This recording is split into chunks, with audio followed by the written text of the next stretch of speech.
Hello students, today we'll study about sexual reproduction in plants और उसमें भी हम स्पेसिफिकली स्टडी करेंगे माइक्रोस्पोरोजेनेसिस को। सो माइक्रोस्पोरोजेनेसिस क्या है उसको हम बाद में स्टडी करेंगे, लेकिन पहले देखते हैं कि प्लांट्स के केस में सेक्सुअल रिप्रोडक्शन को परफॉर्म करने के लिए कौन से स्पेशल ऑर्गन प्रेजेंट होते हैं। सो वी नो कि प्लांट्स में सेक्सुअल रिप्रोडक्शन के लिए जो स्पेशल ऑर्गन प्रेजेंट होता है दैट इज द फ्लावर। और फ्लावर के जब हम बेसिक स्ट्रक्चर को स्टडी करते हैं तो उसमें भी हम देखते हैं that a typical flower it have 4 components. And what are those 4 components? It is the petals, sepals, stamen and the carpels. लेकिन ये सभी जो components हैं इन सब की जो importance है वो अलग अलग है, इनके जो रोल हैं वो भी अलग अलग हैं और उसी की बेसिस पे हम इसको 2 कैटेगरीज में क्लासीफाई करते हैं।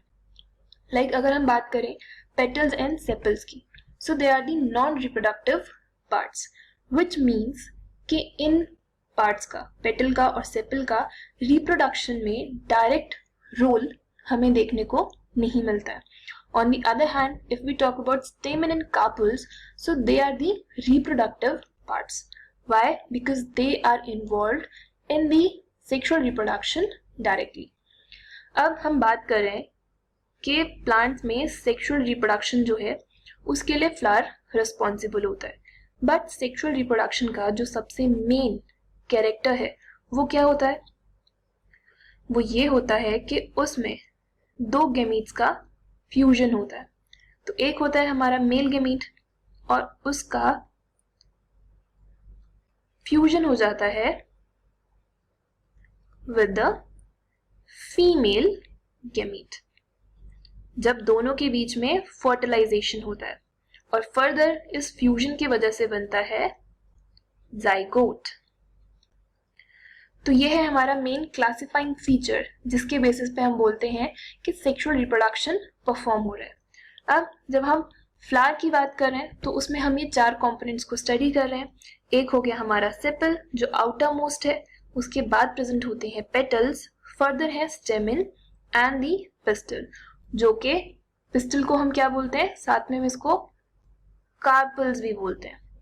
और ये दोनों क्या है हमारे रिप्रोडक्टिव स्ट्रक्चर्स।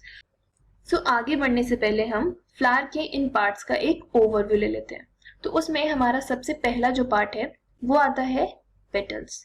पेटल्स क्या है? जो हमें कलर्ड लीफ लाइक स्ट्रक्चर्स देखने को मिलते हैं, जो कि यहाँ पर हमें देखने को मिल रहे हैं पिंक कलर से।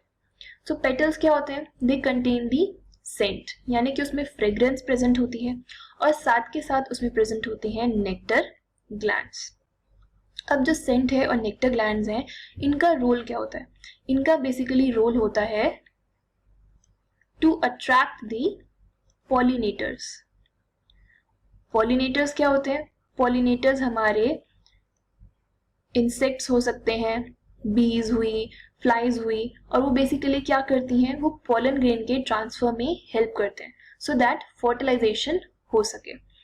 तो जो सेंट है और नेक्टर ग्लैंड्स हैं वो उनको अट्रैक्ट करते हैं जिसकी वजह से वो फ्लावर पर आते हैं एंड फर्दर वो पॉलन ग्रेन्स को ट्रांसफर में हेल्प करते हैं। Now all the petals they are together known as corolla. तो जो पेटल्स का ग्रुप होता है उसको हम बोल देते हैं कोरोला। सेम इसी तरह सेकेंड पार्ट जो है वो आता है हमारा सेपल्स। तो सेपल्स क्या होते हैं? They are small green leaf like structures which are designed to protect the bud and they are collectively known as calyx. So as you can see here, sepals are the outermost green leaf like structures. तो जब flower open नहीं होता है और वो बड form में होता है उस टाइम पे ये उस बड को प्रोटेक्ट करके रखते हैं, और जैसे कि पेटल के ग्रुप को हम बोलते हैं कोरोला, उसी तरह सेपल के ग्रुप को हम बोलते हैं कैलिक्स। फर्दर अब हम स्टडी करते हैं रिप्रोडक्टिव पार्ट्स को, और उसमें भी जो हमारा पहला रिप्रोडक्टिव पार्ट है वो हम देखते हैं स्टेमिन। स्टेमिन क्या है? मेल रिप्रोडक्टिव पार्ट, और वो भी फर्दर मिलकर बना होता है 2 पार्ट्स का। एक है एंथर जो आप यहाँ देख सकते हो येलो कलर के स्ट्रक्चर्स, और दूसरे होते हैं फिलामेंट। फिलामेंट क्या है? लॉन्ग स्ट्रक्चर है जिसके हेल्प से जो एंथर है वो फ्लावर से कनेक्टेड होता है, और ये दोनों मिलकर बनाते हैं स्टेमिन यानी कि मेल रिप्रोडक्टिव पार्ट। और इसमें भी जो एंथर है वो ज़्यादा इंपॉर्टेंट रोल प्ले करता है, why? Because anther is a pollen containing sac. तो एंथर के अंदर ही जो पॉलन्स हैं वो प्रेजेंट होते हैं और फर्दर जब एंथर स्प्लिट होता है तो उसमें से रिलीज हो जाते हैं pollens. And pollens are the male gametophytes. Pollens के बारे में हम फर्दर और स्टडी करेंगे. तो फिलहाल ये समझ लेते हैं कि पॉलन्स जो हैं वो प्रेजेंट होते हैं इस एंथर के अंदर, और ये एंथर जब बर्स्ट हो जाता है, जब फट जाता है, इसके अंदर से वो रिलीज होते हैं और फर्दर ट्रांसफर हो जाते हैं फीमेल पार्ट तक. फिर अब हम देखते हैं फीमेल पार्ट को. The female reproductive part of the flower, it is known as carpel. तो कार्पल भी बोलते हैं उसे हम, और साथ के साथ हम उसे पिस्टल भी बोलते हैं. एंड फर्दर स्टेमन की तरह ये भी अलग अलग पार्ट से मिलकर बना है. और इसके अगर हम पार्ट्स देखें तो सबसे पहला होता है स्टिग्मा, जो इसका अपर मोस्ट पार्ट होता है.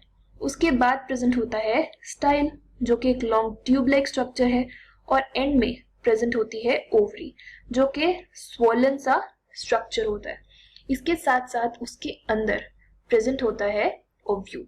सो ओवरी के अंदर जो स्ट्रक्चर प्रेजेंट होता है वो होता है ओव्यूल, और ये चारों पार्ट्स मिलकर बना देते हैं फीमेल रिप्रोडक्टिव पार्ट को. तो फर्दर अब हम स्टडी करते हैं पर्टिकुलरली मेल रिप्रोडक्टिव पार्ट को, एंड विच इज दी स्टेमन. तो जो स्टेमन है हमने देखा कि उसके दो पार्ट्स हैं. एक क्या है? लॉन्ग एंड सिलेंडर स्टॉक, जिसे हम बोल रहे हैं filament. So as you can see here the long filament. ठीक है, और ये जो फिलामेंट है इसके एंड पर प्रेजेंट होता है एक bilobed structure, and that bilobe structure is the anther. So ये जो बाहर हम देख रहे हैं दो लोब्स कहाँ है? एक लोब जो ये फ्रंट साइड में है और दूसरा लोब जो उसके बैक साइड में प्रेजेंट है. Basically anther is bilobe. Bilobe यानी कि it is made up of two lobes. Then further, a typical angiosperm anther, it is bilobed with each lobe having two thecas. अब क्योंकि उसमें दो थीका होते हैं तो इसलिए हम उसे बोलते हैं डायथीकस. तो थीका बेसिकली क्या है? अगर हम इन्हीं लोब्स को फर्दर और डिटेल में देखें तो एक लोब के अंदर दो कंपार्टमेंट्स और प्रेजेंट हैं. तो अगर हम यहाँ पर देखें तो ये हो गया एंथर का एक लोब और ये हो गया एंथर का दूसरा लोब. और फर्दर अगर हम देखें इस पर्टिकुलर लोब को तो इसके भी अंदर हमें दो कंपार्टमेंट्स देखने को मिल रहे हैं, and these two compartments are theca. और इन्हीं थीका के बेसिस पे हम बोल रहे हैं that the anthers they are dithecous. Then often a longitudinal groove, it runs lengthwise separating the theca.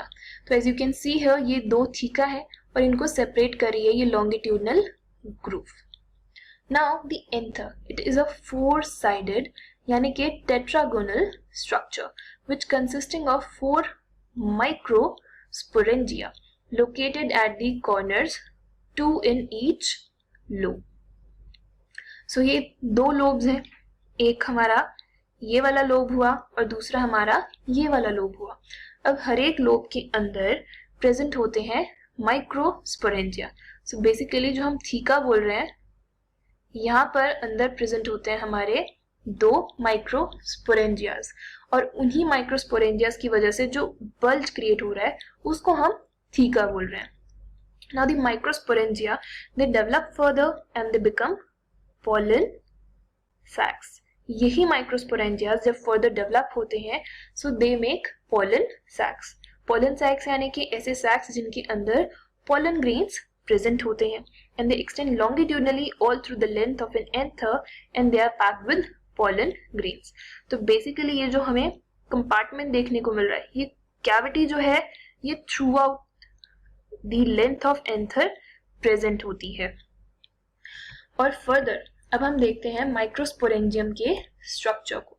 तो जब हम एक टिपिकल माइक्रोस्पोरेंजियम का स्ट्रक्चर देखते हैं तो हमें वो आउटलाइन में बाहर से सर्कुलर दिखता है, बट इसके आसपास जनरली क्या होती है? फोर वॉल्स प्रेजेंट होती हैं इन दी लेयर्स, जिसमें अगर हम सबसे पहली देखें तो वो आती है epidermis. So as you can see here अगर हम इस पर्टिकुलर पार्ट को जूम करके देखें, so this is the outermost layer called the epidermis. फिर उसके बाद नेक्स्ट लेयर हम देखते हैं एंडोथीशियम। तो एपिडर्मिस के जस्ट बिलो ये जो लेयर प्रेजेंट है ये है हमारी एंडोथीशियम। फर्दर एंडोथीशियम के बाद प्रेजेंट होती हैं कुछ मिडिल लेयर्स। तो एज यू कैन सी है ये भी मिडिल लेयर है और ये भी मिडिल लेयर है। तो ये तो हो गई हमारी 3 लेयर्स, पहले एपिडर्मिस हुई, उसके बाद एंडोथीशियम आई और सब उसके बाद प्रेजेंट है कुछ मिडिल लेयर्स। फिर मिडिल लेयर्स के अंदर प्रेजेंट होती है एक बहुत ही important layer which is called tapetum, जो कि आप यहाँ देख सकते हो ये वाली layer, this one is the tapetum. तो अगर हम देखें जो ये बाहर की 3 लेयर्स हैं, एपिडर्मिस है, एंडोथीशियम है और मिडिल लेयर्स है, इन सब का मेन फंक्शन क्या होता है? सो they provide protection.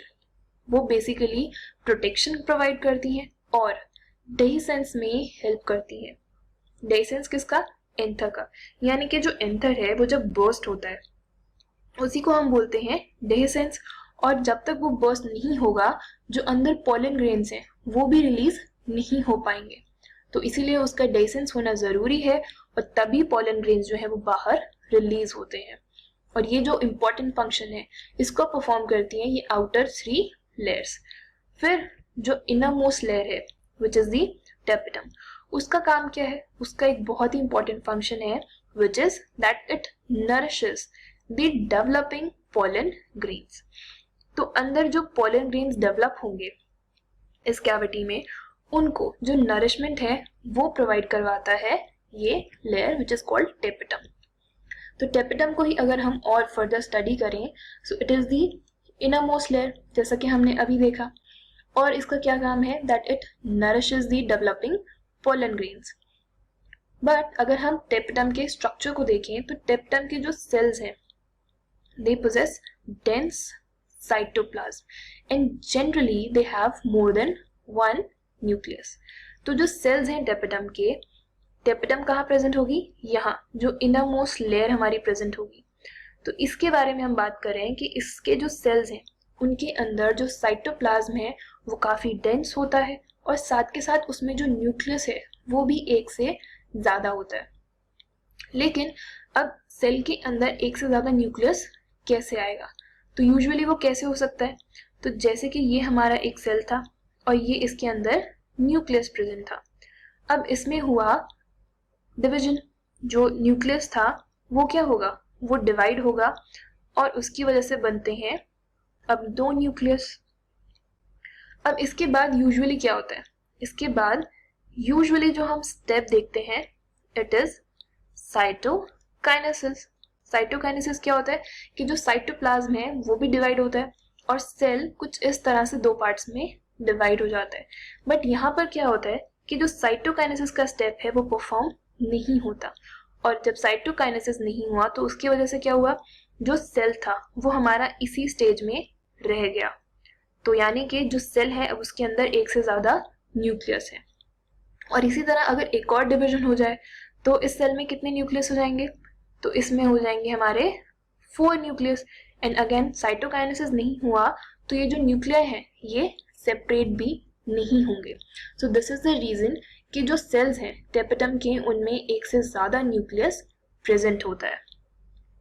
Then when the anther it is young, a group of compactly arranged homogeneous cells called the sporogenous tissue, it occupies the center of each microsporangium। तो basically ये हमारा एक microsporangium है और इसके सेंटर में present होता है स्पोरोजेनस टिश्यू।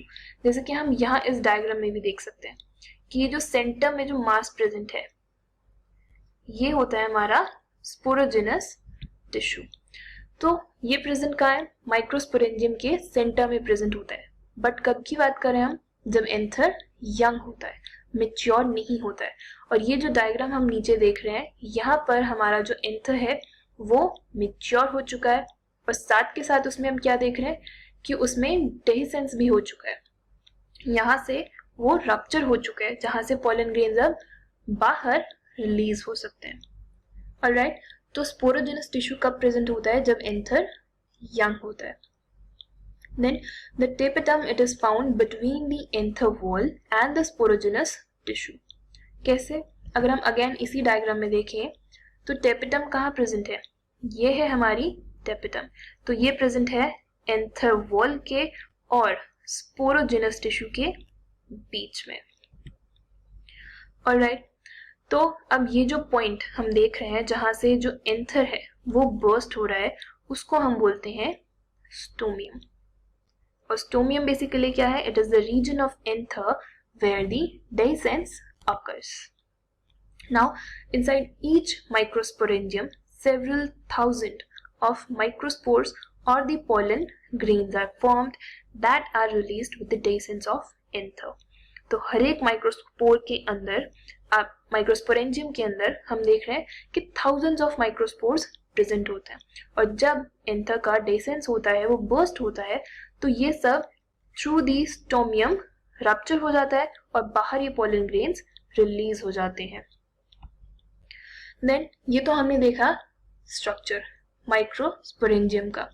अब हम फर्दर देखते हैं माइक्रोस्पोरोजेनेसिस कि बेसिकली जो माइक्रोस्पोर्स हैं उनका फॉर्मेशन कैसे होता है।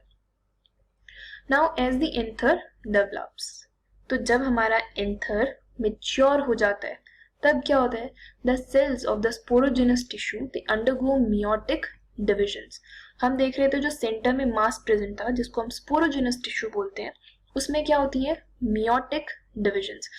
अब मियोटिक डिविजन्स हो रही हैं, इसका मतलब कि जो नए सेल्स बनेंगे हमारे वो कैसे होंगे? दे विल बी हैप्लॉइड, और इन डिविजन्स की वजह से बनेगा क्या? बनेंगे माइक्रोस्पोर टेट्राड्स। तो बेसिकली एक सेल है जो स्पोरोजेनस टिश्यू का है, वो उसमें मियोटिक डिवीजन होता है और उसकी वजह से उसमें बनते हैं 4 सेल्स, और उन्हीं 4 सेल्स का जो अटैच्ड ग्रुप होता है उसे हम बोलते हैं माइक्रोस्पोर टेट्राड। तो अब इसमें एक सेल ये हुआ, एक सेल ये हुआ, एक ये, और फोर्थ वन इसके बैक साइड पे होगा। और अगर हम इस माइक्रोस्पोर टेट्राड को एक माइक्रोस्कोप के अंदर देखें तो हमें कुछ इस तरह के स्ट्रक्चर्स देखने को मिलते हैं जिन्हें हम बोल रहे हैं microspore tetrad. Now this cell, ये जो 4 सेल्स बनी हैं, this each one is a potential pollen और द माइक्रोस्पोर मदर सेल। ये सब जो सेल्स हैं इनके पास पोटेंशियल होता है कि ये फर्दर क्या बना सकें? ये पोलन बना सकें, और इन्हीं को हम बोल रहे हैं microspore mother cell. So the process of formation of microspores from a pollen mother cell through meiosis is called microsporogenesis.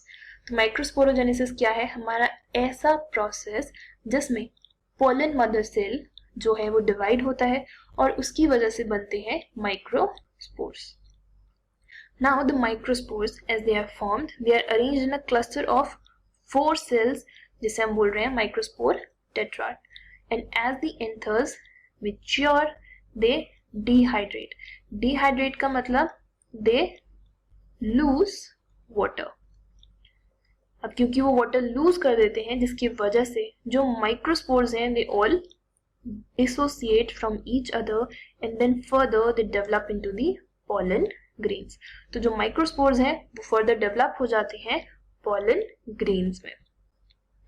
तो pollen grains फर्दर डेवलप जो हुए उनमें क्या चेंजेस आए उसको हम स्टडी करते हैं, लेकिन उसके पहले अगर हम pollen grain के स्ट्रक्चर को देखें तो pollen grains हमें, अगर हम लेट्स से हम एग्जांपल लें हिबिस्कस का, तो हिबिस्कस का फ्लावर काफी कॉमनली देखने को मिलता है, और कभी आप नोटिस करो तो उस पे हमें कुछ इस तरह के येलो स्ट्रक्चर्स देखने को मिलते हैं, और ये जो स्ट्रक्चर्स हैं यही हैं हमारे पोलन ग्रेन्स। तो हम इन पोलन ग्रेन्स को कलेक्ट करें, फिर इसको अगर हम स्प्रिंकल करें वाटर के एक ड्रॉप पे और फर्दर उसको ग्लास स्लाइड के ऊपर रख के हम माइक्रोस्कोप के अंडर अगर इसको ऑब्जर्व करें तो हमें अलग अलग जो पैटर्न्स हैं पोलन ग्रेन्स पे वो देखने को मिलता है, और उससे हमें ये पता लगता है कि अगर हम अलग अलग फ्लावर लें उनसे हम अलग अलग उनके पॉलन ग्रेन्स को कलेक्ट करके ऑब्जर्व करें तो उन सब के साइज जो है वो डिफरेंट होंगे, उनकी शेप्स भी डिफरेंट होंगी, कलर भी डिफरेंट होंगे, इन साथ के साथ उनके ऊपर कुछ डिजाइन्स हैं वो भी देखने को मिलते हैं और वो भी डिफरेंट होंगे। अब यहाँ पर हमने कुछ एग्जाम्पल्स रखे हैं कि पॉलन ग्रेन्स किस तरह के दिखते हैं। तो यहाँ आप देख सकते हो कि अलग अलग जो स्पीशीज हैं, अलग अलग वैरायटी के जो फ्लावर हैं, उनके पॉलन ग्रेन्स अलग अलग तरह के देखने को मिलते हैं और यूजुअली उनके ऊपर कुछ इस तरह का पैटर्न भी देखने को मिलता है। सो जो पॉलन ग्रेन्स हैं अगर हम जनरली देखें तो उनका जो साइज है वो होता है approximate 25 to 50 micrometres in diameter, which means कि जो पॉलन ग्रेन्स है वो बहुत ज़्यादा छोटे होते हैं साइज में और इसीलिए जो उनके ऊपर का पैटर्न है उसको हम नेकेड आई से नहीं देख सकते and we need a microscope for that. But एक चीज है कि जो पॉलन ग्रेन्स हैं वो हेप्लॉइड होंगे। हेप्लॉइड क्यों होंगे? क्योंकि वो डेवलप हुए हैं मियोसिस से एंड वो होंगे हमारे यूनिसेलुलर, यानी कि एक सिंगल सेल से वो मिलकर बनी होंगे and it has a prominent 2 layered wall. जो पॉलन ग्रेन्स होते हैं उनके ऊपर एक 2 लेयर्ड वॉल भी प्रेजेंट होती है। अभी जो 2 लेयर्स हैं वो बेसिकली क्या है, तो आउटर मोस्ट जो लेयर है वो होती है एक्साइन और उसके अंदर जो लेयर प्रेजेंट होती है वो है इंटाइन। अगर हम बात करें बाहर वाली लेयर की which is the exine, so it is the hard outer layer. अब वो हार्ड है क्यों? Because it is made up of sporopollenin. तो स्पोरोपोलिन क्या है? ये एक ऑर्गेनिक मटेरियल है जो कि बहुत स्ट्रॉन्ग होता है, बहुत रेजिस्टेंट होता है और इसका बेनिफिट क्या है? इसकी वजह से जो पॉलन ग्रेन है वो काफी हाई टेम्परेचर्स को भी सर्वाइव कर सकता है और साथ के साथ अगर हम बहुत स्ट्रॉन्ग एसिड यूज करें या कोई बहुत स्ट्रॉन्ग एल्कली यूज करें, बेस यूज करें, तो उनको भी वो रेजिस्ट कर पाता है। उनकी वजह से जो पॉलन ग्रेन है उसको कोई डैमेज हमें देखने को नहीं मिलता है। और इसी के साथ साथ अगर हम एंजाइम्स की भी बात करें तो कोई एंजाइम स्पोरोपोलिन को डिग्रेड नहीं कर सकता। तो इससे हमें ये पता लगता है कि जो आउटर मोस्ट लेयर है पॉलन ग्रेन की विच इज एक्साइन, वो पॉलन ग्रेन्स को कितनी ज्यादा रेजिस्टेंस प्रोवाइड करता है कि वो कितने भी हार्श कंडीशंस को सर्वाइव कर सकते हैं। फर्दर जो पॉलन ग्रेन का एक्साइन है उस पर कुछ एपर्चर्स भी प्रेजेंट होते हैं और इन एपर्चर्स को हम बोलते हैं germ pores. So as you can see in the diagram, ये जो आपको प्रोजेक्शंस देखने को मिल रहे हैं, ये जो आउटर मोस्ट लेयर है ये क्या है? ये है एक्साइन। बट कुछ पॉइंट्स पे ये जो थिक लेयर है एक्साइन वो इतनी थिक लेयर नहीं होती है और यहाँ पर क्या है, बेसिकली जो स्पोरोपोलिन है वो एब्सेंट होता है और इन एपर्चर्स को हम बोलते हैं जर्म पोर।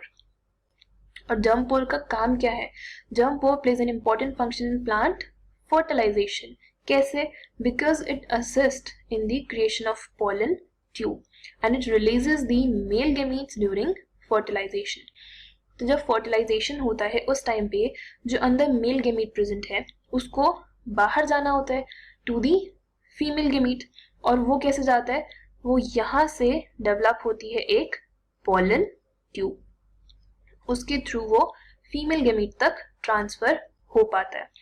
तो अब अदरवाइज तो क्या है, जो एक्साइन है उसको रप्चर करना बहुत मुश्किल है, तो इसीलिए कुछ पॉइंट्स ऐसे होते हैं जहाँ पर स्पोरोपोलिन प्रेजेंट नहीं होता है और उन पॉइंट्स को हम बोलते हैं जर्म पोर, जहाँ से पॉलन ट्यूब डेवलप होती है।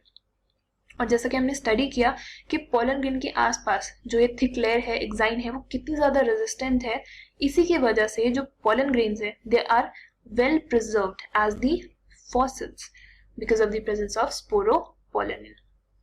In the exine, it exhibits a fascinating array of patterns and designs. जैसा कि हमने यहाँ पर भी देखा कि जो पैटर्न्स हैं और जो डिजाइन बने हुए हैं पॉलन ग्रेन्स के ऊपर, ये बेसिकली क्यों है? Because of the exine.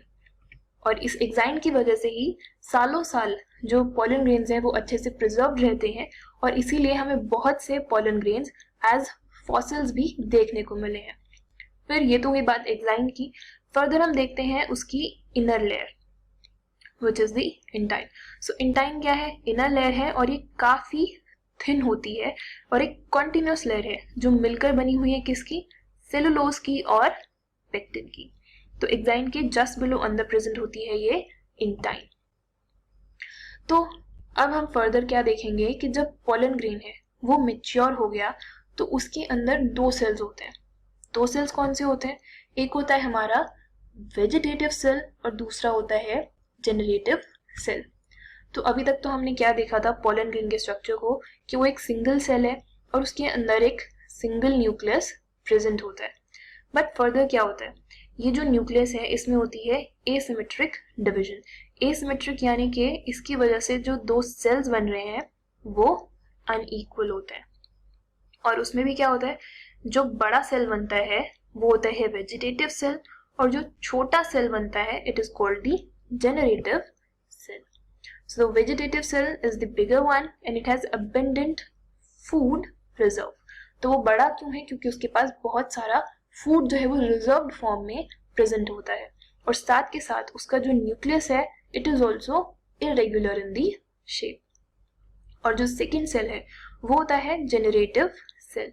तो जेनरेटिव सेल क्या है, वो स्मॉल होता है and it floats in the cytoplasm of vegetative cell. तो वेजिटेटिव सेल तो बहुत बड़ा है और उसी के साइटोप्लाज्म के अंदर छोटा सा जो जेनरेटिव सेल है वो भी फ्लोट करता हुआ मिलता है and it is spindle shaped with dense cytoplasm in a nucleus. उसकी जो शेप है आप देख सकते हो वो स्पिंडल शेप्ड होती है और साइटोप्लाज्म काफी डेंस होता है। अब ज्यादातर जो हमारे एंजियोस्पर्म्स होते हैं उनमें जो पोलन ग्रेन्स जब शेड होते हैं तो वो इसी टू सेल्ड स्टेज पर शेड होते हैं। सी हमने देखा थे माइक्रोस्पोर, माइक्रोस्पोर मदर सेल देखी हमने, उसमें डिवीजन हुआ और उसकी वजह से बना माइक्रोस्पोर टेट्राड। अब वो हर एक माइक्रोस्पोर जो है वो सेपरेट हो जाता है और जब वो सेपरेट होता है उसमें फर्दर हम देखते हैं ये अनइक्वल डिवीजन और इस अनइक्वल डिवीजन की वजह से उसमें बनते हैं दो सेल्स, एक बनता है वेजिटेटिव सेल और दूसरा बनता है जेनरेटिव सेल। तो जिस टाइम पर पोलन ग्रेन शेड होता है उस टाइम उसके अंदर ये जो दो सेल्स हैं वो प्रेजेंट होते हैं, यानी कि जो अनइक्वल डिवीजन है वो उस टाइम पे परफॉर्म हो चुकी होती है। यूजुअली हम बोल रहे हैं 60% ऑफ एंजियोस्पर्म्स में जब पोलन ग्रेन शेड हुआ तो उसमें ये दो सेल्स प्रेजेंट होते हैं, लेकिन कुछ स्पीशीज ऐसी भी होती हैं जिनमें कि जो जेनरेटिव सेल है ये फर्दर और डिवाइड कर जाता है और ये प्रोड्यूस करता है 2 मेल गेमीट्स को। तो उनमें क्या होगा, उन केसेस में जो पोलन ग्रेन है वो शेड होगा at the 3 sailed stage. 3 sailed क्यों, क्योंकि एक तो उसमें कौन सा सेल होगा, एक होगा उसमें वेजिटेटिव सेल और इसके अलावा होंगे उसमें 2 male gametes and in total कितने सेल हो गए, इन टोटल हो गए उसमें हमारे 3 cells. But majority of the angiosperms में शेडिंग जो है वो 2 सेल स्टेज पर ही देखने को मिलती है। तो अब हमने क्या देखा कि माइक्रोस्पोरोजेनेसिस हो चुका है, हमारे जो पोलन ग्रेन्स हैं वो भी बन चुके हैं। अब फर्दर उनको क्या करना है, उनको शेड करना है और शेडिंग भी क्या है, मेनली 2 सेल स्टेज पे होती है but in some cases 3 cell stage पर भी देखने को मिलती है। सो पोलन ग्रेन्स जो है वो शेड हो गए और शेड होके उनको जाना कहाँ है, उनको जाना है फीमेल रिप्रोडक्टिव पार्ट पे और उस पे भी कौन सा part, stigma. Stigma female reproductive system का वो पार्ट होता है जो पोलन ग्रेन को रिसीव करता है और इसको वहां तक पहुंचना है कुछ लिमिटेड टाइम में ताकि उसकी जो वायबिलिटी है वो खत्म ना हो जाए। तो जो भी पोलन ग्रेन्स हैं उनकी एक लाइफ होती है और उसी लाइफ तक, उस पर्टिकुलर टाइम पीरियड तक वो वाइबल रहते हैं, यानी कि उनमें जो कैपेसिटी है फर्टिलाइजेशन की वो प्रेजेंट होती है। तो पोलन ग्रेन को उस पर्टिकुलर टाइम पीरियड के बीच में ही फीमेल पार्ट तक जाना होता है, तभी फर्टिलाइजेशन जो है वो पॉसिबल होगा। अभी जो टाइम पीरियड है जिसमें जो पोलन ग्रेन है वो वाइबल रहता है वो बहुत ज्यादा वेरिएबल होता है, यानी कि अलग अलग स्पीशीज में वो अलग अलग टाइम पीरियड होता है और ये जो टाइम पीरियड है बहुत हद तक डिपेंड करता है टेम्परेचर पे और ह्यूमिडिटी पे, कि वहाँ का टेम्परेचर कैसा है, बहुत ज़्यादा गर्मी है या बहुत ठंड है, ह्यूमिडिटी कितनी है, इन सब फैक्टर्स पे डिपेंड करता है कि उसका टाइम पीरियड जब तक वो वाइबल रहेगा वो कैसा रहेगा। नाउ इन सम सीरियल्स, जैसे कि अगर हम कुछ सीरियल्स के एग्जांपल ले, लाइक राइस है, वीट है, तो उनमें क्या होता है, the pollen grains they lose the viability with in 30 minutes of their release. तो इन केसेस में जो पोलन ग्रेन्स हैं वो अपने 30 मिनट्स, मतलब जब वो रिलीज हुए, रैप्चर हुआ जब एंथर और वो उससे रिलीज हुए, तो उसके 30 मिनट्स तक ही वो वाइबल रहते हैं, उसके बाद they become non viable. But on the other hand अगर हम देखें तो in some members of Rosaceae, Leguminosae and Solanaceae, इनमें क्या होता है, जो पोलन ग्रेन्स हैं they remain viable for months. तो कई महीनों तक जो पोलन ग्रेन्स हैं वो अपनी वाइबिलिटी को मेंटेन करके रख सकते हैं। तो इससे हम क्या देख रहे हैं, हम वेरिएबिलिटी देख रहे हैं कि अलग अलग स्पीशीज में जो टाइम पीरियड है वो कितना ज़्यादा वेरी करता है। और इसी के साथ साथ अगर हम एक बहुत इंटरेस्टिंग चीज़ देखें तो it is possible to store the pollen grains of a large number of species for years. मतलब हम कई सालों तक जो पोलन ग्रेन्स हैं उनको एज सच स्टोर करके रख सकते हैं, बट आर्टिफिशियली। कैसे हम उनको स्टोर करते हैं, लिक्विड नाइट्रोजन में। और लिक्विड नाइट्रोजन का जो टेम्परेचर है वो होता है हमारा -196 डिग्री सेल्सियस। सो उस टेम्परेचर पे अगर हम लिक्विड नाइट्रोजन में उसको डिप करके रखते हैं तो हम उनको कई सालों तक उस पर्टिकुलर कंडीशन में स्टोर करके रख सकते हैं। And such stored pollen, they can be used as the pollen banks, similar to the seed banks in crop breeding programs. तो जैसे कि सीड बैंक्स होते हैं जहाँ पे हम सीड्स को प्रिजर्व करके रखते हैं काफ़ी लंबे टाइम तक हमारी फ्यूचर नीड्स के लिए, ठीक उसी तरह हम पोलन बैंक्स में पोलन्स को स्टोर करके रख सकते हैं by using this liquid nitrogen, और उसको हम फर्दर फ्यूचर में कभी भी यूज़ कर सकते हैं हमारी अलग अलग नीड्स के लिए। So thank you for watching the video.